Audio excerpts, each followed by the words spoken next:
thanks to organizer for organizing this session. First, a trigger warning. This is a purely theoretical paper and presented in a very broad strokes. Yeah. So, can you see the presentation? Yeah. If there is a consensus of contemporary cave archaeology, is that something special, something mysterious, and something important, some weird shit obviously went on in caves, and caves themselves have a key role in that. And which discipline is best for explaining why people do weird shit? Psychoanalysis, of course. Psychoanalysis is a theory and ontology which confronts the speaking subject with the truth lying beyond the very appearances. So this is the key here. We humans dwell in a language. People are speaking beings. Thus, humans are not just bodies that move, crawl through the caves, being affected by their materiality. They also narrate their experience. They try to make sense of it using language, but also other symbolic expressions. And those perceptions and experience of things and processes are already structured through the symbolic network, mainly language. And as long as people speak, psychoanalysis is relevant to the archaeology. So my work here is heavily influenced by the work of Jacques Lacan, a controversial French psychoanalyst, original interpreter of the Sigmund Freud's work. The Lacan situates the functioning and internalization of experience in terms of imaginary, symbolic, real triad, the three interlocked registers that serve to situate objectivity within the system of perception and in a dialogue with the external world. The imaginary is a field of images in imagination. It produces images, illusions of whole that can be understood with no or little mediation. In the contrast to the imaginary, the symbolic involves the formation of signifiers and language, and is considered to be the determining order of the subject. But the real is more tricky. In Lacanian theory, the real becomes that which resists representation. It's a kind of pre-imaginary, pre-symbolic, what cannot be symbolized, what loses its reality once it's symbolized or made conscious through language. It is the aspect where the words fail and the ineliminable residue of all articulation, which might be approached but never grasped. Slavoj Žižek, okay, just a second. Sorry. I missed one. Okay. Slavoj Žižek describes it using the metaphor of the cave. The real is a hole, a gap, an opening in the middle of the symbolic order, and the lack around it, around this lack, symbolic order is structured. And this is also key for my argument here. So, back to those three registers, they can be nicely illustrated by the game of chess. The rules one has to follow to play it are its symbolic dimension. Thus, from the symbolic standpoint, the knight is defined only by the moves that this figure can make. Shapes and names like king, queen, knight are within the domain of the imaginary order. However, it is quite easy to envision a game with the same rules as chess, but with different imaginary, with different figures and different names. And finally, the real is the entire complex set of contingent circumstances outside the game, but which affects its course, like the mood of the players, like the intelligence of the players, like the dog that comes and destroys the chessboard, stuff like that. And reality, as we speak about reality, reality stands for something that Lacan calls the big other. Yeah, reality. The symbolic order, the social world of meaning, linguistic communication, intersubjective relations, ideological conventions, and acceptance of law, with its network of rules and practices that structure not only our psychic lives, but also the way we relate to what we experience as normal. Yeah? So in modernity, the meaning of the word is subjectivized. Objective reality out there is a mechanism following natural laws, and it's only we humans who project the meaning onto it. And this is the slide is an early modern explanation of water dynamics in a cave system in Slovenia. Objective reality that follows its own rules. However, this was not necessarily so in the past, as we archaeologists already know. Reality could be experienced as permeated by spiritual powers, and even natural phenomena can be perceived as bearers of hidden meaning, the cosmos appearing to be controlled by some kind of supreme intelligence. And caves can be seen as projection of some subterranean architectural power that created the whole landscape.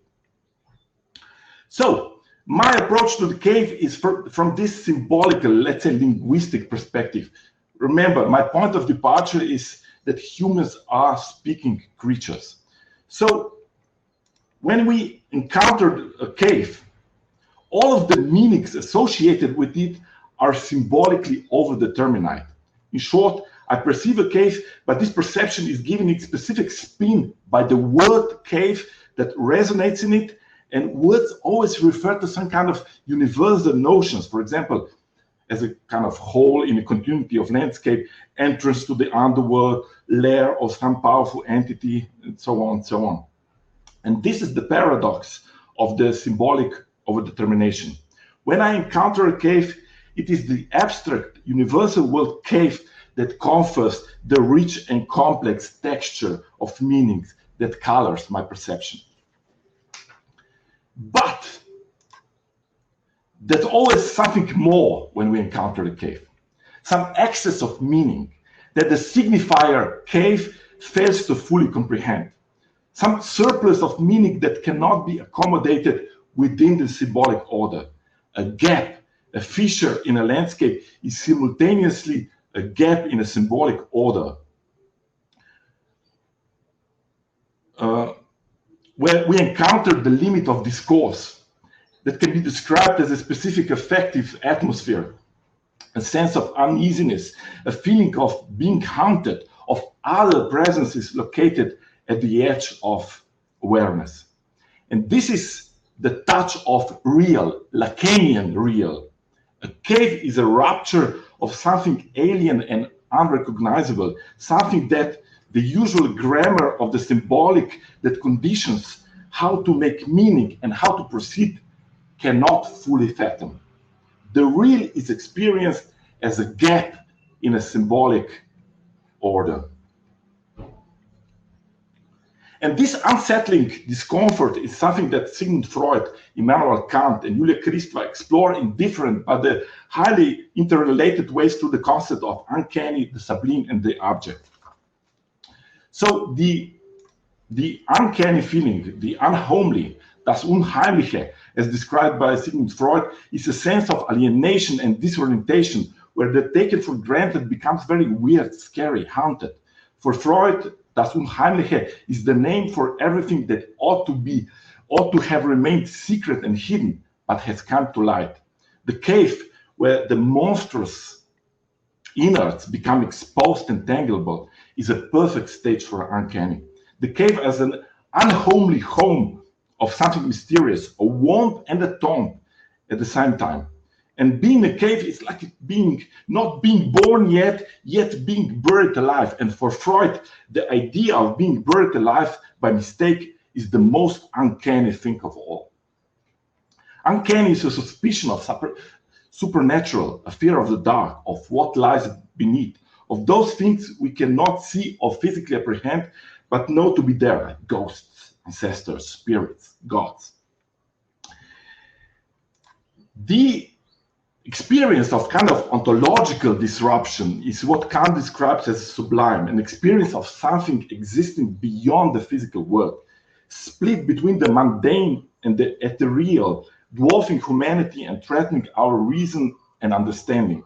And sublime rises the feeling of insignificance of the self, this feel of humility as we are overwhelmed by some very big and powerful entity. Imagine coming across the large subterranean chambers, an encounter with some kind of vast non-human architecture below the familiar landscape. There is something otherworldly about the sublime. The sublime is encountering the inexpressible and unrepresentable. However, this overwhelming majesty of nature, the violent explosion of its forces, must be perceived from a safe position. So the subject is not threatened immediately by it. So sublime is something safe, basically aesthetical category. But when this aesthetical relationship with the environment becomes unbearable, when it's no longer pleasant and delightful, when it becomes threatening, it becomes the object. The object refers to the human reaction to a threatened breakdown in a meaning caused by a loss of distinction between the subject and the object, or between self and the other. Object that highlights the fragility of symbolic order. Horror and repulsion of the object is a source of protection to maintain this boundary. For Julia Kristeva, those feelings of terror, unease, the twisted braid of affects and thoughts is encapsulated in objection. But object is also ambiguous. And Kristeva emphasizes this attraction of, as well as all horror of this undifferentiated state. Yeah? After all, it's the same with caves. The descent into the cave, katabasis, allows the brave the access to some kind of superior knowledge, possession of extraordinary object, the contacts with the dead or the ghosts, if he or she can survive this encounter as a subject. So Lacan claims that the gods belong to the order of the real, Lacanian real. Notions of sacred, numinous, are ways of approaching the subject of uncanny, sublime, and finally the object. This is really our effort to cover the breakdowns and subsequent reassertion of boundaries associated with the object, with this threat of being, integrated into lack of borders and stuff like that. So the subject, constructed in the process of creating the meaning of the word through representations, is constantly faced by objection. Objection necessitates the erection of boundaries. And for Kristeva, the rituals reflect an effort to delineate the borders, to delineate the boundaries that surround the object and protect the symbolic order from the pollution or chaos embodied by the object. Yeah, this is an illustration of human sacrifice in Skeletna Jama in Slovenia. So the ritual, in a way, is a technology for creating and maintaining symbolic order and for keeping it separated from the object. In this way, it can be considered as an act that creates meaning, shared representation of the world, ordered symbolic universe, or what Lacan calls the big other, with norms, expectations, desires, prohibitions, regimes of representation, guarantees of meanings, and other things that constitute the human subjectivity and the social order. So, by the way of objection, societies create a kind of safe bubble of culture to remove it from the threatening, dangerous, unpredictable, and ultimately meaningless object, which lives in a cave, basically. So to wrap up, the caves are a rupture in the fabric of the world, where its monstrous innards become exposed and tangible. So with the caves, we are confronted by the lack in the other, and as a speaking beings, we have a difficult time tolerating this kind of lack of knowledge, this void, this gap. So people tend to fill up this hole with something, often the very thing which defines how they engage the world. And in psychoanalysis, this is called fantasy. And we can see how these fantasies, cosmologists, myths, rituals, these perspectives about what is happening take so many different forms. However, this fantasy is not the subject's own fantasy, but it's the other's desire, and this is key Lacanian point. The fantasy is an answer to an enigma of que voi, what do you want from me? What I am to you? How do you see me? What I am for the others? And this question surrenders the subject's primordial constitutive position. So the stuff that people fill the case with, and this is the example of the sacrificed object from Muša Jama in Slovenia, those fantasies is also the stuff of archaeology. Those fantasies are narrated through myths, through rituals, through material practices. And these fantasies, narratives on what's happening, often say much more about the culture itself, obviously, than the situation that the person or the society is narrating. They serve as a kind of starting point into the way people in the past saw themselves and their position in relation to the other. Thank you.